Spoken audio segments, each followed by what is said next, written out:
Welcome to Global Accessibility Awareness Day. For those that, or for all of those who don't already have this marked on your calendar, sorry about that. Global Accessibility Awareness Day is an annual event that occurs on the third Tuesday of May. And today we have some of our friends, some of our fans, two outstanding educators. Marcus, why don't you kick it off? Tell them a little bit about Amy. Well, the first thing I'm going to do is remind you that it is Thursday, not Tuesday. If it's Tuesday, You're right. goodness gracious, we Why did have I a say problem. that? I don't know. I'm Reading? not sure either. Reading is Yes. difficult. First, I want to introduce Amy Everhart. She is a special education coordinator for Liberty Perry Schools, which is a one-to-one school district using iPads in grades K through 12. Prior to this, Amy taught English at the middle school level while participating in her school's one-to-one pilot. Most of her teaching career was spent teaching special education at the high school and undergraduate level at Ball State University. Amy's passion has always been meeting the needs of diverse learners, and she loves how technology makes this possible. Outside of school, Amy spends her time shuttling her mini-me to and from gymnastics. She is an avid Notre Dame football fan. We're going to let that slide for the purposes of this particular live stream. And she also enjoys traveling to warm destinations, enjoying country concerts, and doing crafts in her spare time. I have the distinct pleasure of introducing Matthew Jennings. He is the Director of Instructional Technology for the University of Alabama at Birmingham School of Nursing. He is also responsible for the review and implementation of online course technologies and projects, providing instructional design and technology support to faculty development of faculty and student technology training resources, and serves as an instructional technology consultant for the School of Nursing faculty. His passion is to help teachers understand and use any and all the resources they are provided to create the most effective, learner-centered, humanized learning experience possible in his spare time. He is a soccer chauffeur, as we all are these days, novice Minecraft builder, and full-time Marvel nerd. So welcome both of you to this fantastic live stream, a Canvas Casters Live. How exciting we get to be joined by just two folks that just get it and understand not only the accessibility side, but also some of our products here at Instructure, including Canvas LMS. So excited to have you. Today we are going to take some time to just shine the lights, right, on all the elements within Canvas that empower both educators and learners alike. And as usual, it's never just about the tool and the platform. You know, it's about the conscientious, deliberate, respectful, caring nature of all of these EDU Jedi that we get to know and love here on the Canvas Casters. So let's get started. Amy, I'm so excited that you get to kick things off. We'll throw up your nice visuals. For those listening on the podcast, this is going to be an interesting experience for you. I wonder how we'll get through showing things, also talking about things. We'll do our best to let you know what's being seen on the live version of this when we turn over to the podcast format, as this becomes a recorded episode later. So Amy and Matt, thank you so much for joining us. Amy, why don't you kick it off for us? All right. So I just have Canvas is for everyone. And again, in a K-12 setting, we use it with our littles and non-readers all the way up, obviously through higher ed. So when I start thinking about accessibility, there's some basics, I guess, or 101, where we start with what we need to do to make sure what we're doing in Canvas or any platform is accessible. So we'll kind of start on these, and then we'll jump into the specific features that I love about Canvas that kind of take accessibility a little bit further. But one is your color contrast. So making sure, what you have on your, wherever it is, your colors are contrasting so that you can visually see that. And I think Matt has a little bit to go on that as well. Yeah, so, my background was I was actually an art major, kind of wanting to get into instructional design via graphic design. That's kind of how I ended up where I am. And when I first got to UAB, I was charged with redoing a website and put in touch with some other people to work on. And I came up with this beautiful, very visual, very graphical, incorporating all of our university colors, and everything was just out there. And I went to one of the team members and asked him his opinion. And he was like, well, I guess it's okay. I'm colorblind, so everything that's green, since our university color is green, it's just black. I mean, I don't see it. And that was a very interesting, kind of one of my first kind of setbacks to go, wait a minute here. Okay, so maybe I need to rethink how I'm using different design elements, particularly with color, because I didn't think about the text all being in a green and not really displaying properly. So I always thought that was kind of an interesting starting point for me to getting into accessibility. Yes. And I love hearing those real life stories, because I do think a lot of times in our world, if we don't have that student in our classroom, or, it's easy to forget these things. And they are so important. I think of device settings. So like we are one-to-one with iPads. And so we use a lot of the accessibility features on the iPad to assist our students on any platform they're in, turning on the iPad, the speak feature. Again, that's great for students, but how many times as adults, have we used that as well? I think, driving down the road, it's like, oh, there's an article or whatever, and you can have it read to you, or wherever you're at, whether you're watching a YouTube and you're in a meeting while it's going on, but you can play those closed captioning so that, again, those accessibility features just are really helpful. I don't know. Shout out to Amy on always learning, even in the commute. Let me listen to this article, this scholarly work. Meanwhile, Eddie and I are listening to sports talk radio, bonehead stuff like that. I'm usually just rocking it, to 90s hip hop. So good for you.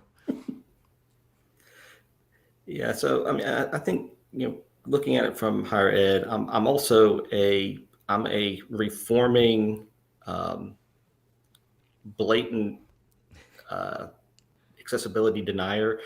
So there was a long period when in my stuff, in the work I did, we just did not even think about the design, and we focused so much on the visual look of things, but we weren't putting in the alt text. We weren't really using the headings to make screen readers more navigable. We were using fancy fonts that might not translate well for people that have vision issues.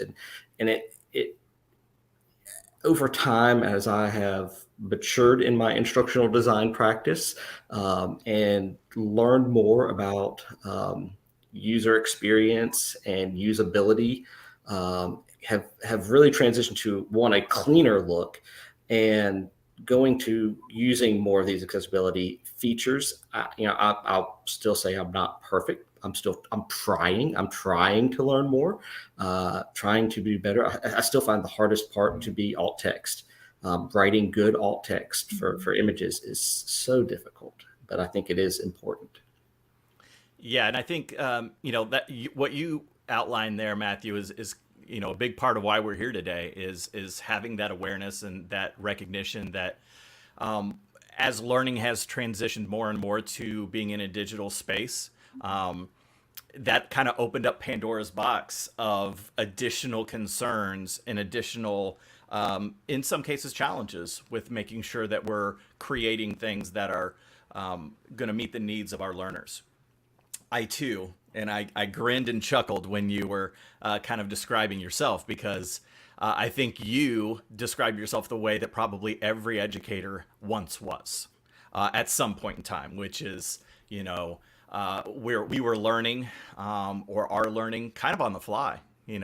I know that as a classroom teacher, I could probably name on one hand the number of sessions that I was lucky enough to attend that really dealt directly with accessibility and things like what we're starting out with today, with some of those basic things like color contrast, settings, fonts, and so forth.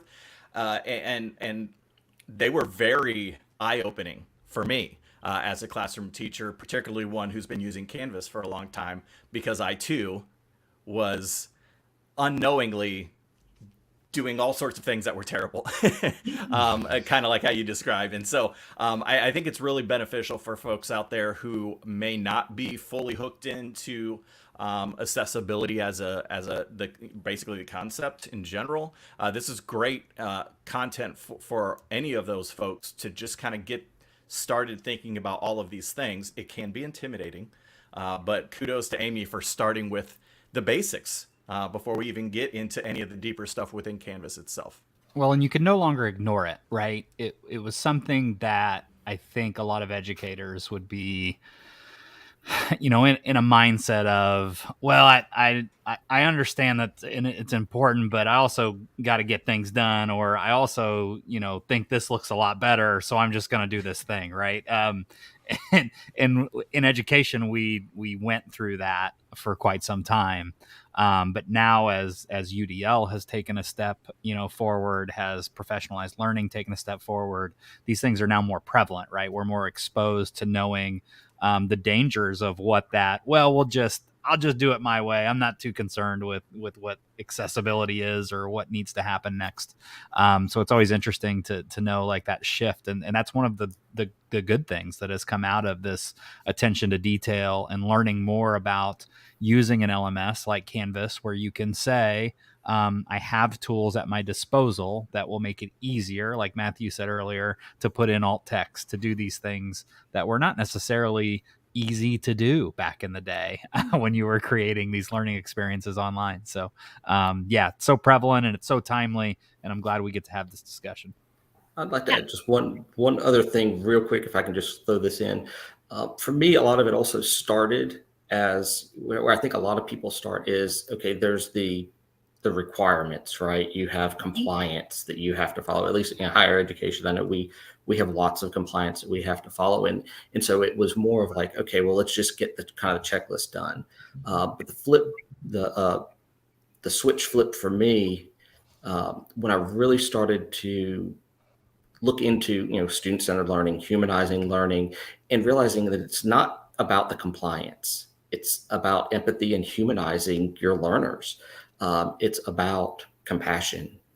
It's thinking of others. And so that's kind of where it flipped for me from being okay, this is something I have to do, to something that, no, we need to do it. So that was just something else I want to throw in there.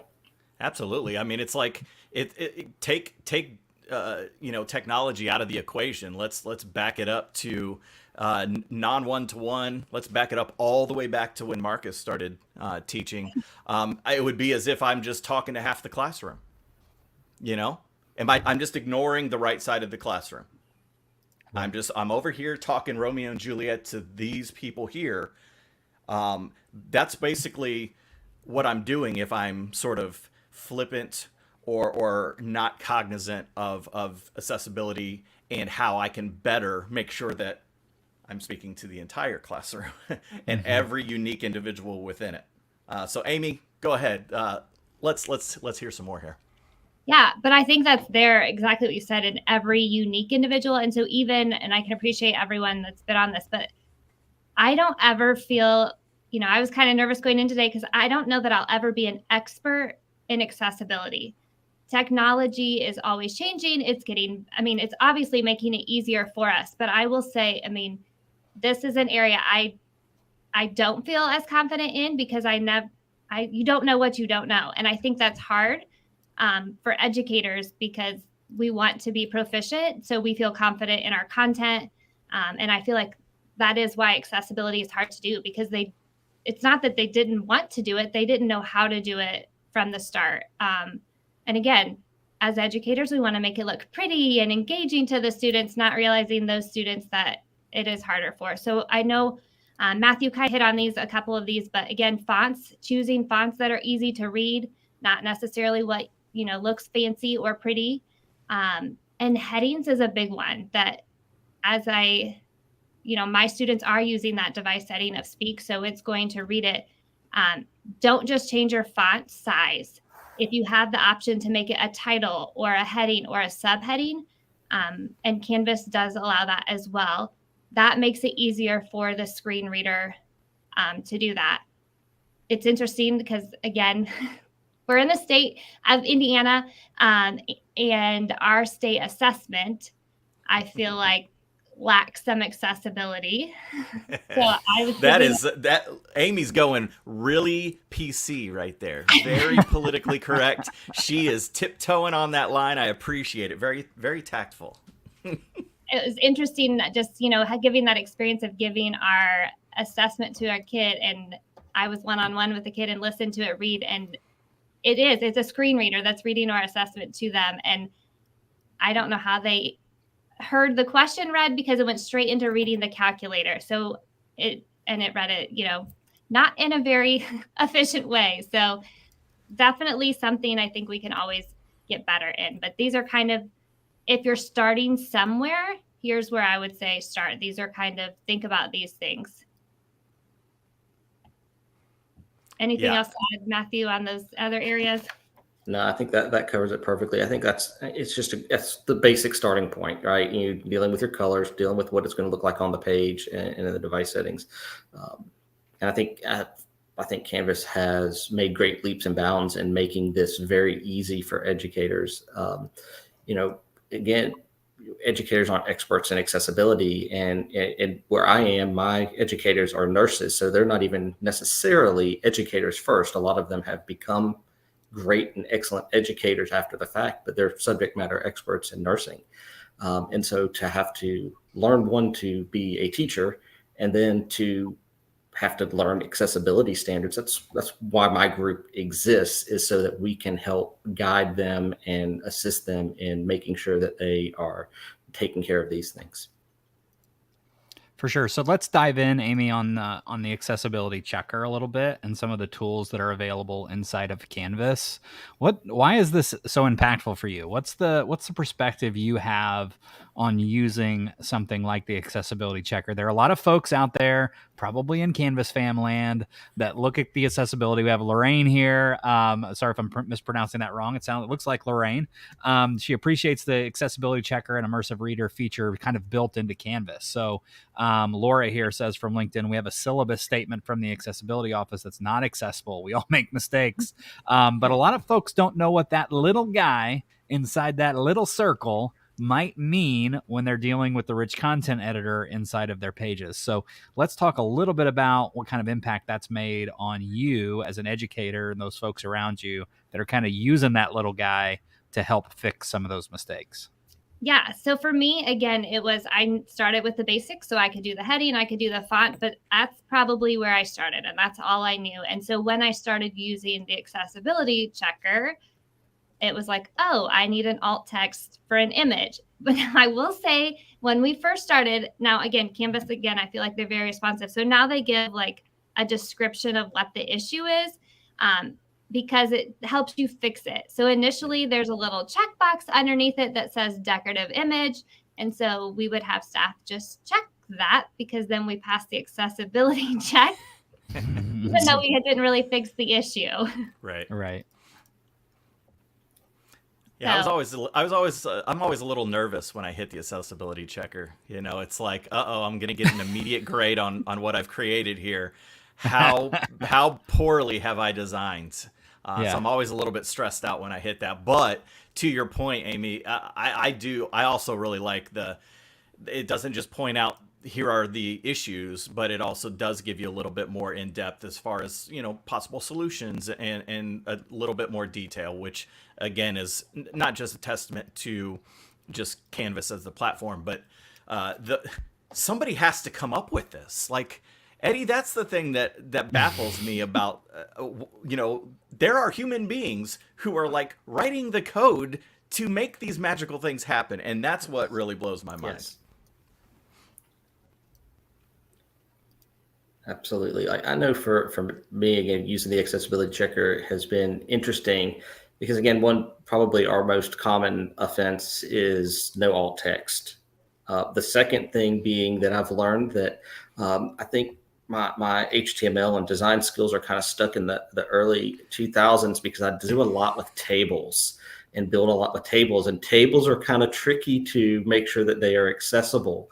So you have to kind of really be careful with that. And so I'm having to reevaluate how I do a lot of my design to make things, visually appealing without tables. Yep. And so you're speaking to my heart, Matt. That's like second or third thing that you said is like exactly out of my life. And the days of using tables as organization, I'm with you. And yes, it's man, it's like we were separated at birth. Not to make it weird.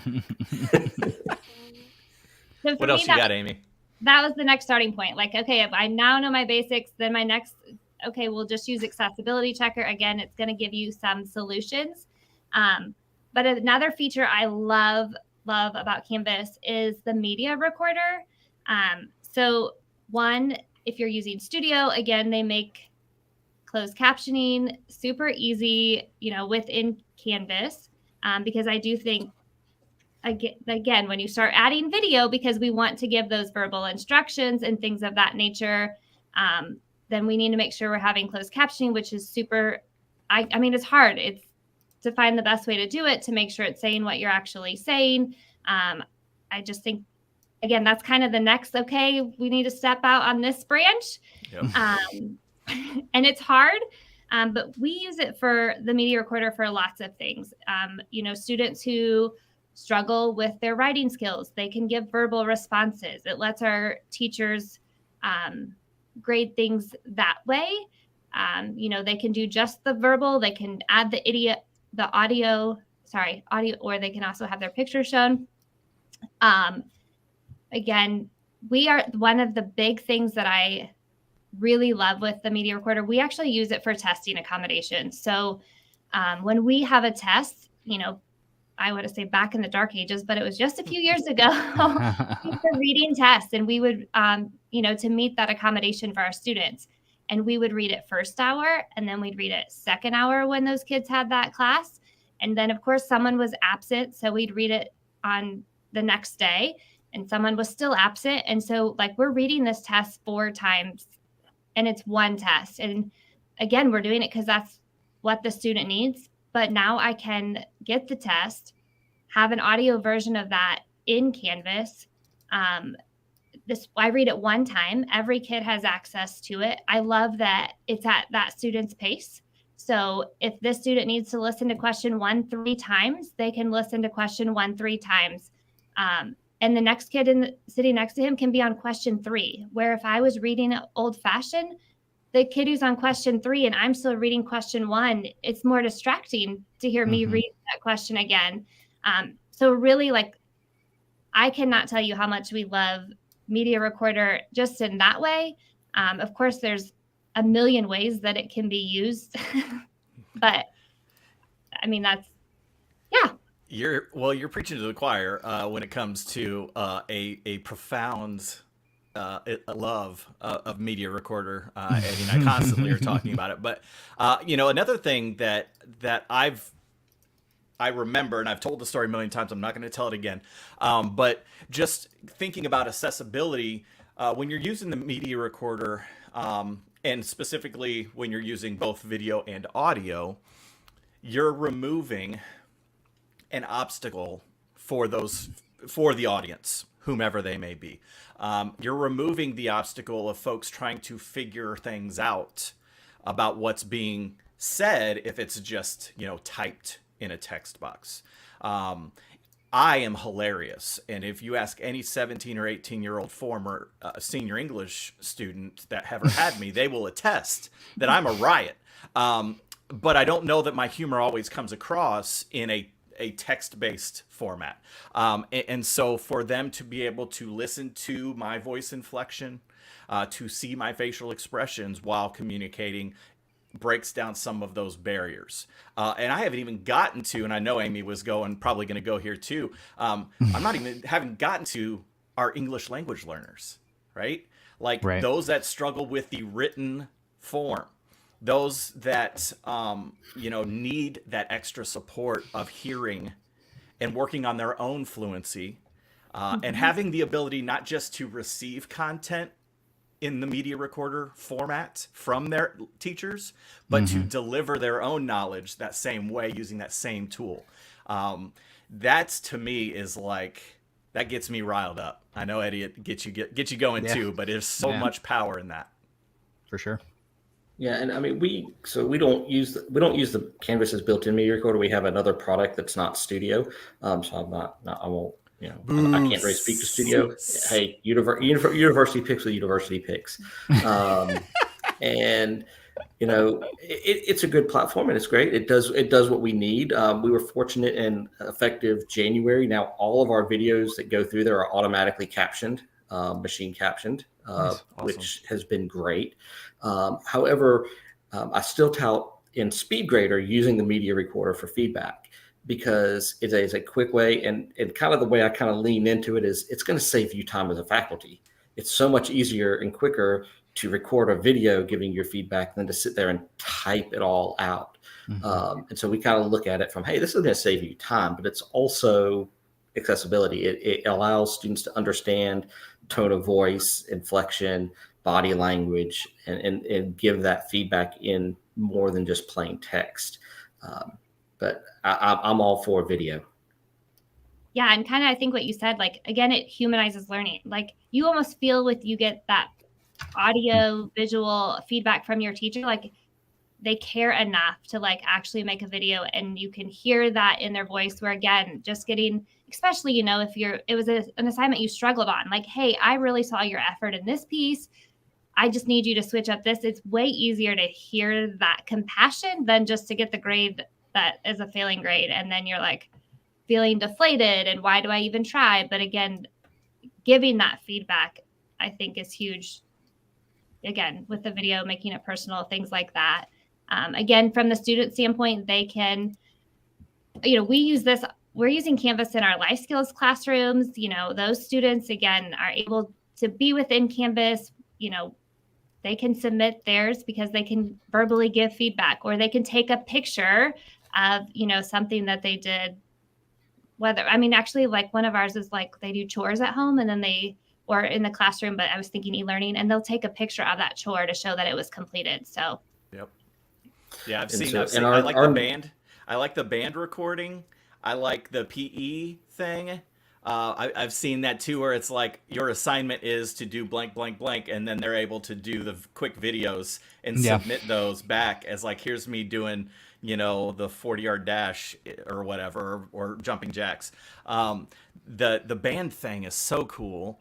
And I didn't get that far with bands, but I did get, I dabbled with this with our language teachers, our Spanish teachers at one of my districts, where, we've all seen this, right? You walk past the Spanish classroom in a high school, and you've got the teacher outside in the hallway with one student trying to do an oral quiz or oral exam.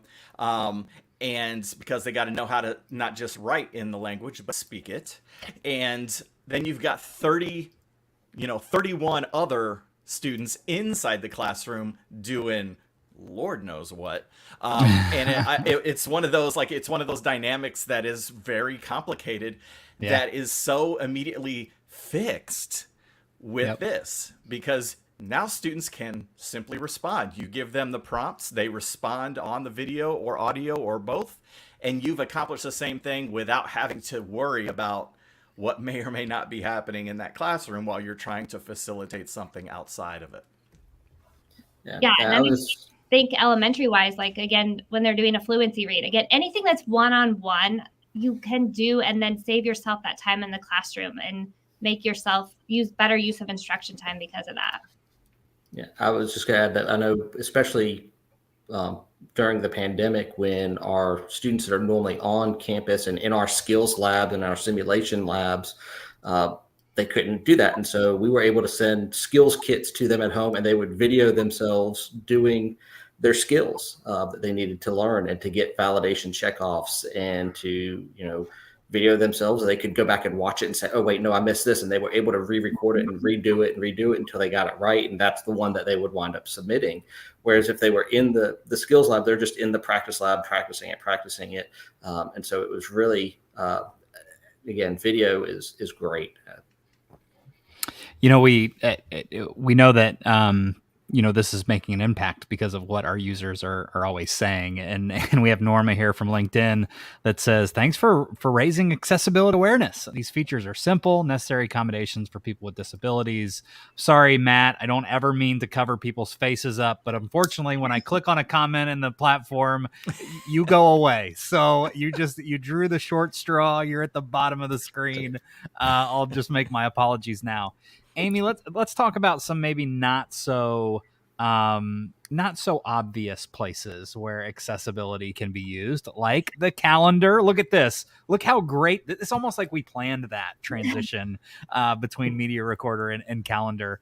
But let's dive into the calendar. Let's talk a little bit about some of the things that people can do inside the Canvas calendar that they didn't quite maybe know when it comes to accessibility and those things that are interesting to this day.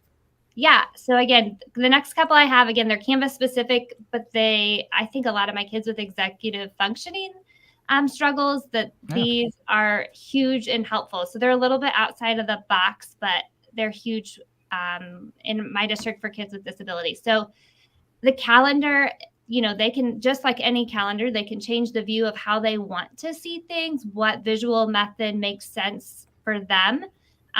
I love that it's organized by due date, because I feel like my kids struggle to know what to do when. Like, what do I need to tackle tonight? And so I love that when they click on a calendar, it directly takes them to that assignment, because that's another thing that I feel like my kids struggle with. It's like, I know I have this assignment to do, but where is it? So by going to the calendar, they can directly see it, click on it, takes them straight to the assignment. They're not trying to navigate the course, because every teacher designs their course differently. For them, it makes sense in how they set their course up. But then, my kids have multiple classes, and they're just trying to balance all of that. I love that it's color coded. They can change that. Students can add their own tasks. So even if there is an assignment not in Canvas, or there's a practice they have, it's just they can add their own things to help organize themselves. I live by my calendar, so this is a life skill for me. I don't know where I'm supposed to be until I check my calendar. I hear that. And I love the to-do list that, again, ties into the calendar, but my kids really struggle to prioritize. Like, what do I tackle? And it puts, okay, here's your top of your priority list. So those features have been huge for me. I just feel like, I don't know, in this day and age, executive functioning, they're not directly taught anymore. I mean, I don't know. It's just one of those things. There's so many standards. How do we have time? But it's so essential. I love that. Yeah, I remember, kind of looking at this, and I was kind of unsure on that, because I don't really know how many of our students are using the calendar. We tout the course summary within the syllabus page, which we have set as our home page in all of our courses. And so we direct students there, which is the same thing. It's just the course specific version of the agenda view of the calendar. Right. And so we kind of teach them to, focus on that area. So we don't really go into the calendar. So I don't know how many of our students are using it that way, but, as a student, we want to simplify how they find things. And so having some way of organizing, and I think we'll cover that maybe in the next topic as well. So for a good transition to that. But, it's, having it organized and having it kind of standardized has been a big thing that we have tried within our courses. So when they are in their first semester course, and they go to third, fourth, fifth semester, all their courses look the same. Things are found in the same places. They're organized the same. We've tried really hard for our courses to be that kind of consistent going, although I am in the process of revising that. And so we may have a big change, and it may have a little culture shift for a little bit, but we're hoping to make it a little easier than it is currently. And I do think, like, in a perfect world, you can do, but I always say, like, we don't have that set template for our teachers, because that's not real world. Like, you're one boss is going to ask you to do something some way. At home, you're going to have a different organization system. So as I love calendar just because it's one that, again, whether you use Canvas calendar or, that's not what I use in my personal life. It's easily transferable to help them be successful. So kind of another way, again, on that organization piece is modules, and just it helps them, again, a visual way to see their information, to see what is due. I love that, you can set requirements that there can be a checklist. So again, they can mark it off that it's done, especially those tasks there's nothing to submit. Like, it's nice for them to have that visual, yes, this piece is done. I don't need to keep opening it to make sure that I've done that piece of the module. We are doing, you can see it in our visual example if you're on the live, but we use like emoji symbols as well in our names. Again, it's helpful for our littles or non-readers.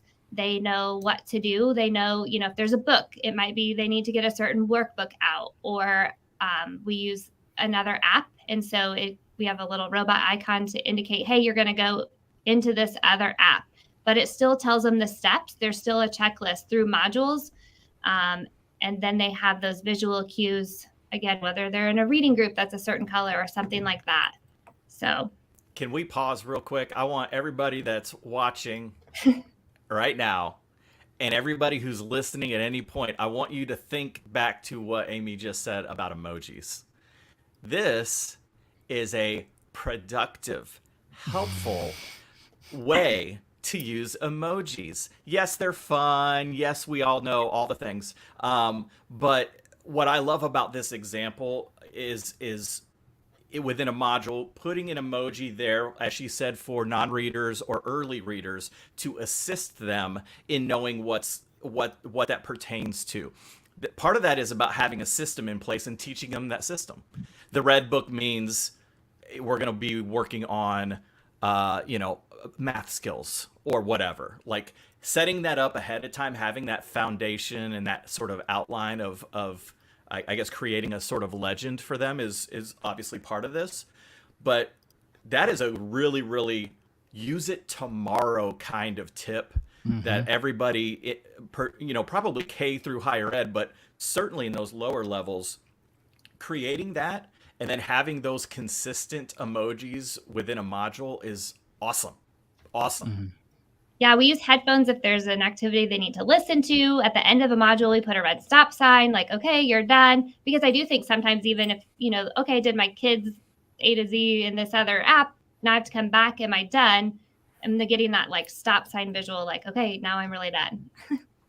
Love it.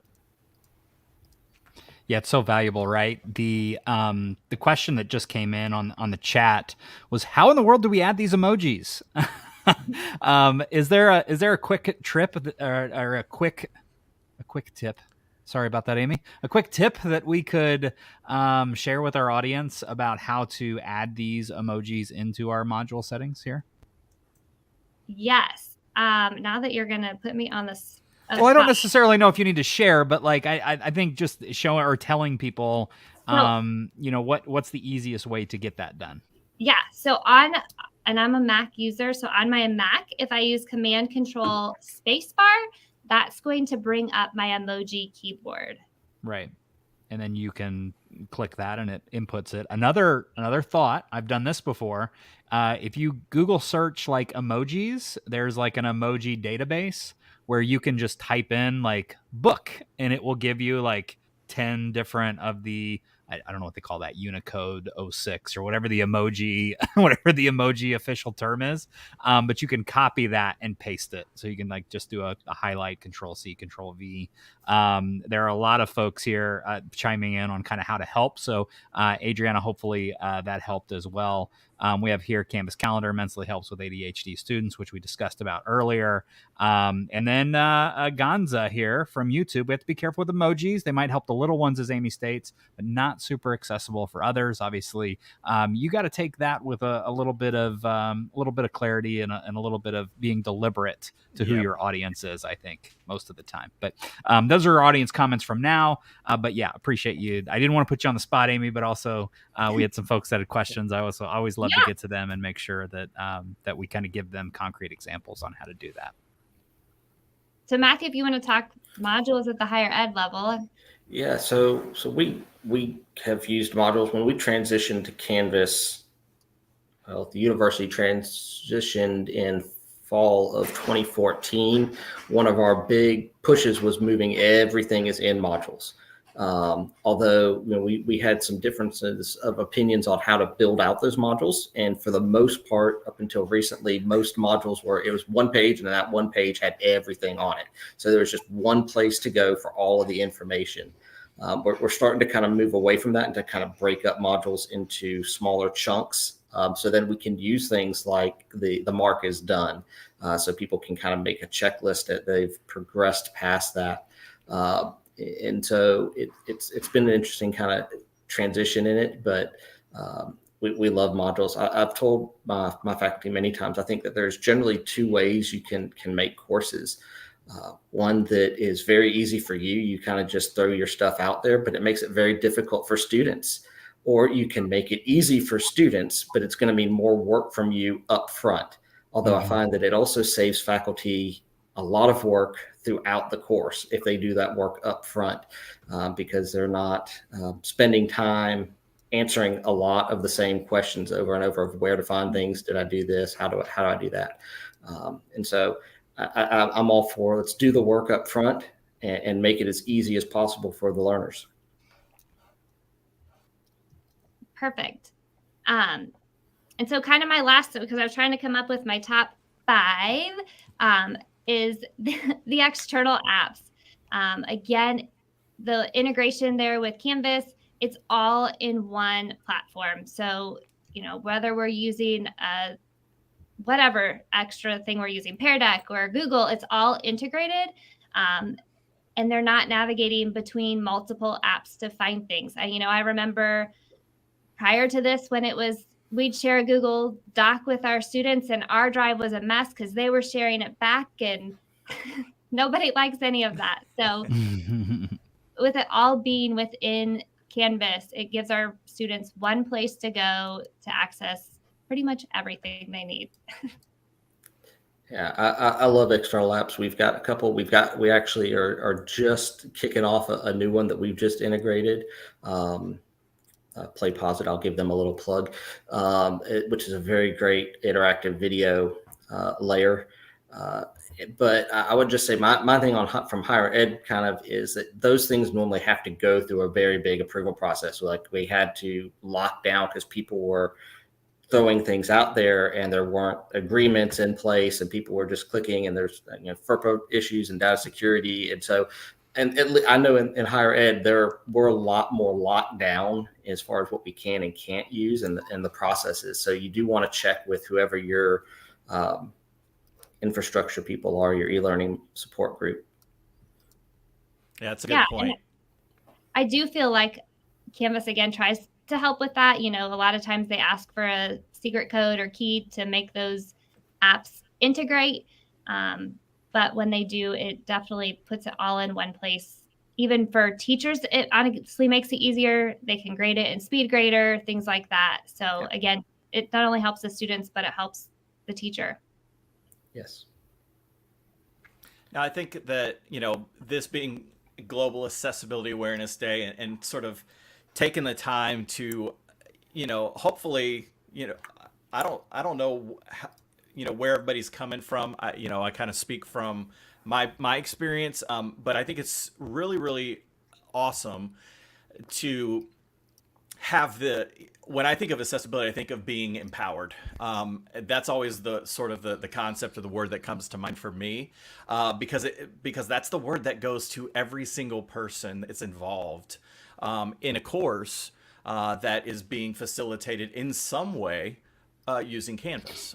As an educator, as the teacher, or as the professor, I am empowered because I have, some really powerful tools at my, disposal, at my fingertips within Canvas, so that I can best meet the needs of my learners. And then again, it's this back and forth, because as a learner and as a student now, I have that same kind of empowerment. I know that there are ways that I can, express my knowledge. I can prove I know the content. I can express myself even in creative ways, to show what I know and what I've learned. And all of what both Matthew and Amy have talked about here today, it just keeps for me going back to empowerment of everybody that's sort of leveraging the power of the tools within Canvas. Yeah, I love that. And I don't think lots of folks here, empowered, perfect word. It's about student user agency. Thumbs up to all of the external apps in Canvas. Amy and Matt, do you guys have, Matthew, apologize. Do you guys have any kind of parting thoughts as we kind of wrap things up on the live stream today? Really celebrating Global Accessibility Awareness Day. We've got lots of hashtags to share out here at the end, but I'm just curious if you two have any kind of parting thoughts before we leave the folks that have been joining us today. Let you go first, Amy.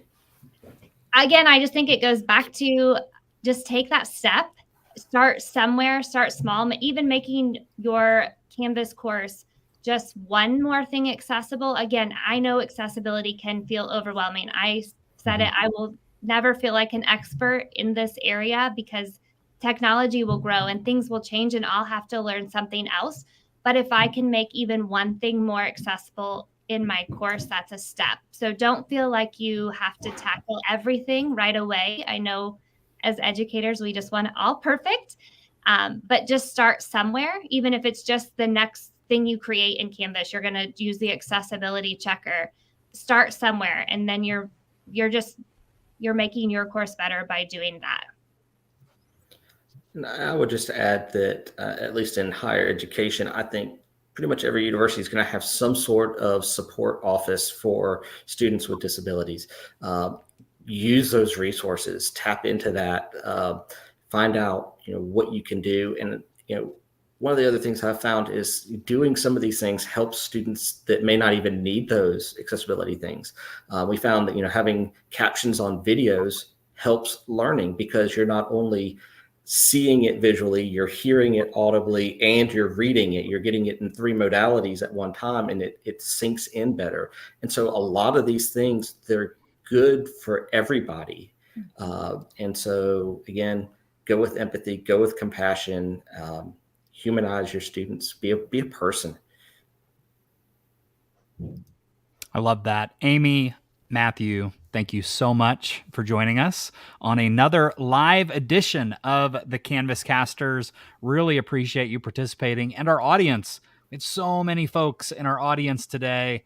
We've done a clear and beautiful job here from Jay on YouTube. Appreciate you guys so much. It's so tricky to make accessibility accessible. Oddly enough, those two words sometimes don't mix, right, Marcus? Yeah. You've done a clear and beautiful job. Thank you guys so much to Amy and Matthew. Great point to Matthew. It is a classical wheelchair ramp example, useful for everyone. Thank you, Amy and Matt. Lots of comments coming in all over the YouTubes, the Facebooks, the Twitters, and the LinkedIns. Marcus, this has just been another fantastic edition of the Canvas Casters podcast, all because of great educators like Amy and Matthew. Absolutely. I can't express to the folks out there watching later on, like, sometimes I wonder, like, why am I so lucky? Like, I get to stand here in this case, and just get hit with knowledge from some of the most amazing educators, nationwide, worldwide. And it's part of my job. It's insane to me. And so I'm really grateful. I got a number of takeaways myself today, for sure. So I hope folks that have tuned in or will tune in later, I hope that you watch and listen. And you, again, I think you've got a lot of immediate takeaways things that you can immediately go into your Canvas instance tomorrow and recalibrate and think about moving forward to finish out your school year, or to get ready for a summer session or trimester, or whatever it is that you're embarking upon. Lots of great advice here. Don't forget, Eddie, I'm going to steal your line. Don't forget to make sure that you check out the Canvas community website, community.canvaslms.com. You can go there. That's the source of all of the knowledge. So if you have further questions, you can definitely check that out for Canvas specific questions about accessibility. And then go ahead. It's the day. Today's the day. Hashtag GAAD or hashtag GAAD 2022. I saw both out there. But you throw those in a search on Twitter, you are going to find a ton. I did this morning, tons of really insightful, helpful voices out there in Twitter world that can further guide you in improving on this part of your teaching responsibility. Appreciate that. Thank you, everyone, for joining us. This has been another edition of the Canvas Casters podcast and the probably second or third Canvas live stream. We've stopped keeping track here between Marcus and I when we get the reins to do whatever we want. And we knew that when we looked at the calendar and saw Global Accessibility Awareness Day, that we would have Amy and Matt on to talk all the great things that they're seeing on a higher ed and K-12 level. We'll see you on the next one. Appreciate everybody joining us. Have a great day.